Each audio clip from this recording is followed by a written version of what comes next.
आज आपण फौजदारी केसेसबद्दलच्या काही समज आणि गैरसमजाबद्दल बोलणार आहोत। जेव्हा पोलीस स्टेशनला एखादा FIR दाखल होतो, त्या FIRमध्ये वेगवेगळे गुन्हे लावलेले असतात, एकापेक्षा अनेक कलम लावलेले असतात। उदाहरणार्थ एखाद्या ठिकाणी दंगा झाला तर बेकायदेशीरपणे जमाव जमवणे, रॉयट करणे म्हणजे दंगे करणे एवढंच नाही, तर त्यासोबतच एखाद्याने त्या दरम्यान काही लुटालूट केलेली असेल तर त्या अनुषंगानेचे वेगळे गुन्हे असतात। मारामारी केलेली असेल, जखमा झालेल्या असतील तर त्या अनुषंगानेचे वेगळे गुन्हे असतात। जखमांचं स्वरूप काय आहे त्या अनुषंगाने वेगवेगळे गुन्हे लावलेले असतात। तर या गुन्ह्याची कलम जेव्हा एकापेक्षा जास्त असतात आणि अशा प्रकारच्या केसेसमध्ये जेव्हा गुन्हा सिद्ध होतो, वेगवेगळे कलमे ज्या खाली गुन्हे लावलेले आहेत ते गुन्हे पुराव्यांती आरोपीविरुद्ध सिद्ध होतात, तर त्याला वेगवेगळी शिक्षा दिली जाते का ती सर्व शिक्षा एकत्रित भोगावी लागते, याबद्दल आज आपण बोलणार आहोत।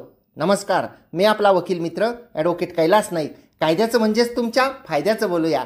तर जेव्हा एखादा FIR पोलीस स्टेशनला दाखल होतो आणि त्या फिर्यादीप्रमाणे तपास करून पोलीस चार्जशीट मेहरबान कोर्टामध्ये दाखल करतात। त्या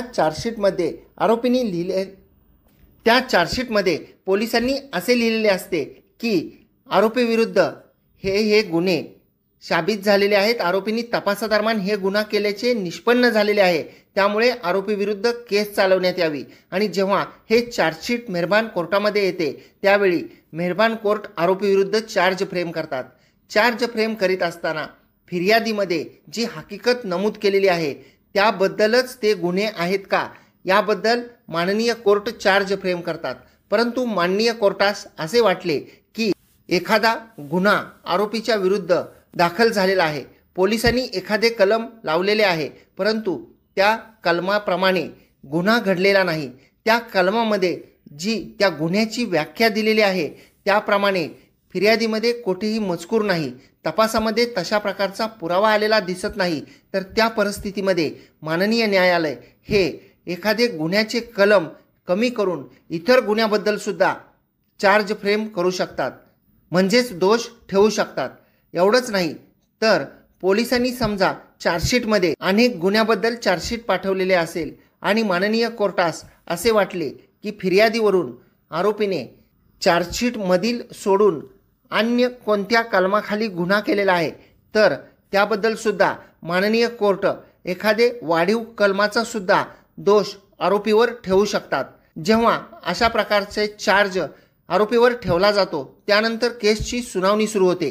केसची सुनावणी सुरू झाल्यानंतर फिर्यादी पक्षाचा पुरावा आणि आरोपीने त्यांचे जबाब दिल्यानंतर पुढे माननीय कोर्टास आरोपीविरुद्ध केस सिद्ध झाली असे वाटले तर माननीय कोर्ट आरोपीवर ठेवण्यात आलेल्या गुन्ह्यापैकी सर्व गुन्ह्यामध्ये शिक्षा देऊ शकतात, त्या गुन्ह्यापैकी काही गुन्ह्यामध्ये शिक्षा देऊ शकतात, किंवा पुरावा आला नाही तर आरोपीची निर्दोष मुक्तता करू शकतात।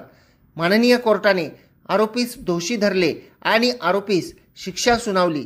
शिक्षा सुनावत असताना निकालामध्ये वेगवेगळ्या कलमाखाली आरोपीला शिक्षा दिलेली असेल तर ती शिक्षा ही प्रत्येक कलमाची वेगवेगळी दिलेली असते।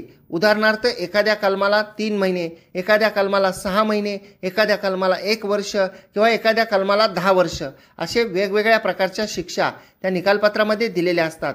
परंतु या सर्व शिक्षा या वेगवेगळ्या भोगायच्या नसतात, तर त्या सर्व शिक्षा या एकत्रितपणे भोगल्या जातात। उदाहरणार्थ एका कलमाला माननीय कोर्टाने 1 वर्षाची शिक्षा दिलेली आहे व दुसऱ्या कलमाला 3 वर्षे शिक्षा दिलेली आहे, तर आरोपीला सर्व मिळून 3 वर्षे शिक्षा भोगावी लागते। म्हणजे आरोपीला शिक्षा दिलेल्या कलमातील सर्वात जास्त जी शिक्षा आहे ती शिक्षा आरोपीला भोगावी लागते आणि इतर कलमांची शिक्षा ही त्या कलमासोबतच ग्राह्य धरली जाते। म्हणजेच प्रत्येक कलमासाठी जरी वेगवेगळी शिक्षा दिलेली असेल तरी सर्व शिक्षा या एकत्रित भोगाव्या लागतात आणि ज्या जास्तीच्या कलमाची शिक्षा दिलेली आहे। आपल्याला हा व्हिडिओ आवडल्यास या व्हिडिओला शेअर करा। आपल्याला जर ही माहिती आवडत असेल तर या व्हिडिओला एक लाईक करा आणि हा व्हिडिओ जास्तीत जास्त लोकांपर्यंत शेअर करा, म्हणजे त्यांनाही मराठी भाषेतून आपल्या भारतीय कायद्याची माहिती साध्या सोप्या शब्दामध्ये समजेल।